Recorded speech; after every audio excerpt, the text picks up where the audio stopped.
Hey, what's going on, everybody? My name is Shavi Zane, and I'm coming on to bring a quick message for you all, especially for those of you out there who are on the spiritual journey. Now, as you go along your spiritual journey, you'll find that you go through multiple transformations. And naturally, there's certain things that you'll veer away from, certain things that you'll begin to just dislike. Like you will no longer have an appetite for certain things, whether it's physically what you eat, what you're taking in, or what you listen to, or what you watch. It begins to change. But consider, it's very important to not become so spiritual that you lose your sense of self, meaning you no longer have a sense of humor.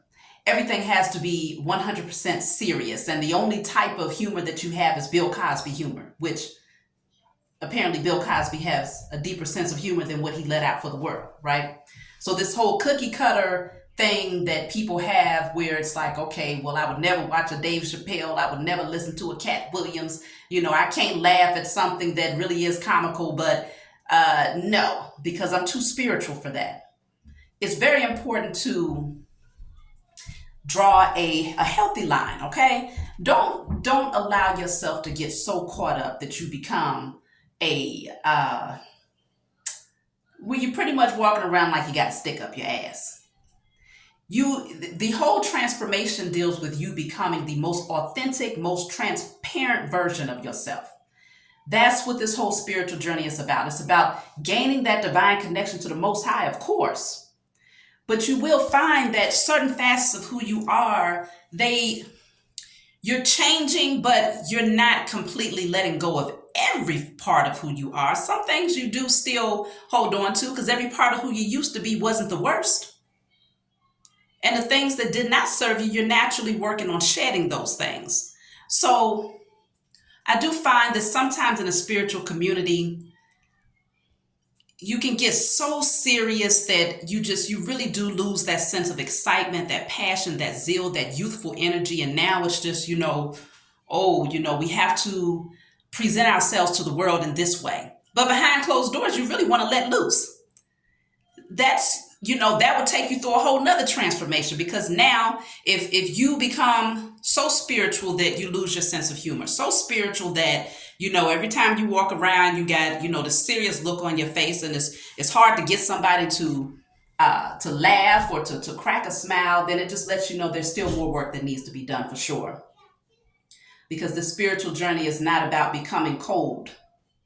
It's not about becoming this person who has no sense of self, no sense of humor. Make sure you don't lose that side of yourself.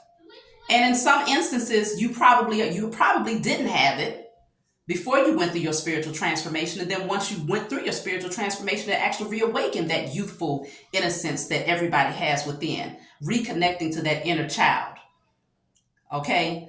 So I just wanted to tell you all that, because it's nothing worse than being amongst people who they're just stiff, just rigid, and everything is all about, let's just be serious. Of course, life is to be taken seriously, but there's a polarity to everything. So there's a freedom that comes with your spiritual transformation, okay? And if you're not free enough to laugh, then you ain't free at all. You're still under bondage. You're still very much so connected to the matrix that prevents you from really connecting to that inner child and expressing your creativity in a way that goes beyond others' expectations. This isn't about being what other people expect you to be. This is about being who you are. Bring that element of surprise to the table, because everybody wants to give you a label. That's what happens. Especially, don't let you become a spiritual teacher. Oh, now you have a label. You must be serious. You must make sure that you sit upright, and you must make sure that you only listen to or pay attention to this type of thing, and you must only read these types of things, and you must only speak this way, and it must be articulate, proper grammar. Nothing is wrong with that. If that's naturally who you are, then there's nothing wrong with that. But if behind closed doors, when you're not teaching, you're using all of your words are jumbled and mumbled, and you're saying things in your head. Is really what goes on in your mind. That's the true authentic version of who you are. So if you say shit and ass and damn in your mind, then please believe it's not the worst thing if you was to say it out loud. It doesn't take anything away from your spirituality if you was to say it out loud. It doesn't take anything away from how much you are serious about your spiritual journey if you have a certain type of sense of humor. But you want to watch out for those who are, I don't even want to say holier than thou anymore, more spiritual than thou, okay? The most spiritual than thou. So they have to be very serious, and it's all about who knows more and who can articulate it better. If it becomes a tug of war where it's a competitive energy, then there's still a lot more spiritual work that needs to be done.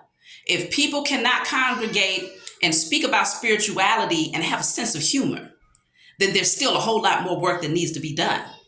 If people think that the sense of humor is only supposed to be, like I say, Bill Cosby's sense of humor, then there's still a whole lot more work that needs to be done, because no one has the permission to box you in unless you give them permission to do so. And so it's very important, even in the spiritual community, you will find that they will try to box you in. They will try to give you a specific way that you're supposed to express yourself. No, this is how we carry ourselves. This is how that's how you carry yourself. And if that is the most authentic version of who you are, then kudos to you. Express it and be that 100%, 1000%. But do not expect others to mirror back to you what you are. Expect others to be who they are naturally, because we all add a piece to this thing called life, a piece to the greater whole. We are all, micro beings to a macro body. Okay. That's what we are. And so we have to be okay with every form and fashion of, personalities and characters that come to the table. Do not allow yourself to become so spiritual that you project your seriousness and that, uptightness off onto other people. And I'm not saying that all spiritual people are like that, but I'm saying it can get you to that place where you forget that there's a polarity to everyone. And some people are more comfortable with expressing both sides of that, rather than coming to the table and just being uptight. Okay, we got to be uptight the whole time. No, let's be laxed. And if I want to use Ebonics, let me use Ebonics. And if I want to speak proper, let me speak proper. You see what I'm saying? It is what it is. Accept people for who they are, where they are, and understand that just because someone might have a certain sense of humor, or because they might express themselves or articulate their words in a particular way, it doesn't take anything away from how much spiritual power they have in the spiritual realm. It doesn't take anything away from how connected they are to the Most High Mother and Father, okay? And it most certainly doesn't take anything away from how much you could gain and how much wisdom you could actually gather from that person if you just stop being so judgmental. Stop critiquing them based on what you want them to reflect back to you. Because see, a lot of times people want you to water down who you are because it gives them permission to stay stuck up and rigid. And so it's like, okay, no, this is how we conduct ourselves. And so if you don't come in this manner, then no, let me come in being me, so that I can give you permission to let your hair down, so that I can give you permission to loosen up your shoulders a little bit. It's okay to slouch just a little bit if you need to. I'm the type of person, I've always had great posture, so sitting up straight is actually more comfortable for me. But if it's more comfortable for you to slouch a little bit, then do that. Be who you are authentically. We are spirits having a human experience. And so there's not one person walking the face of this earth that should be in a position to make you feel like you have to present yourself in a particular way because it makes them feel more comfortable. No, actually, it makes them feel less comfortable when you are authentic and transparent, because it makes them take a look at themselves. So be who you are so that you can help others to go through more of a transformation so that they can awaken, because the more free you are, the more you're going to awaken your creative gifts. And the more you awaken your creative side, the more you're able to manifest and be the co-creator of your life. There's so many different things that comes with freedom and just being you naturally and authentically, rather than being who the world wants you to be or who the world anticipates you to be. As you all know, if you watch my channel, I show you, there's a polarity to me and there's everything in between. You don't know what you're going to catch next. Okay. And I'm perfectly fine with that because there's many layers to me. There's many depths to me. Okay. I'm not just one cookie cutter version that the world wants to see me as. And this is why expressing yourself in every different way that you are being called to express yourself is important, so that people don't have specific expectations. They don't walk in the door expecting you to be a particular way. They need to get comfortable with the fact that you are many layers, and they need to be comfortable with you expressing those layers however you feel, whenever you feel. As long as you are operating from integrity and you're being respectful about who you are, then that's what matters. But also consider, some people might take offense to the smallest of things because they're too rigid. And so you might say, damn. And somebody might think, well, you just disrespected the whole conversation, queen. Well, guess what? We're not vibing. We're not in the same tribe. We're not on the same level if we can't just be who we are naturally and still be able to share this spiritual experience that we're having in these physical vessels and be able to still learn with each other. It's time that we look past the surface things, because if you're still judging people based on small things like that, then you still have a lot more work to do when it comes to your spiritual journey. You're still very much so stuck in the matrix and on the surface when it comes to your journey or rising higher or becoming the most authentic version of yourself. You're still not there. So keep that in mind, when you get around other spiritual folks. Be who you are naturally. And if they accept you, great. If they don't, you know what you do. You keep it moving just like you did when you was around those who were in the karmic energy and in their carnal nature. Okay? Don't get too caught up in thinking that, oh, well, because I had a dream about that. That was probably like a year and a half ago, where the message was about, folks who speak the spiritual language, but they haven't been down the spiritual journey. So they know the language, but they don't know the journey. And so some people, they get very good at regurgitating what they've heard others say or what they have read, but they know nothing about the depths of what that journey really feels like or looks like, because they never really allowed themselves to go through it, because fear kept them in place from releasing certain things, people, places, and things that they still know in their heart is not serving them, but they hold on out of fear, out of lack mentality, And so sometimes those people who have come to know certain things, they become very good at articulating them and expressing them, but then their ego is still there. The ego is still there because they still are operating from their lower chakras, because they still have the energy of fear and lack mentality. So the ego naturally kicks in.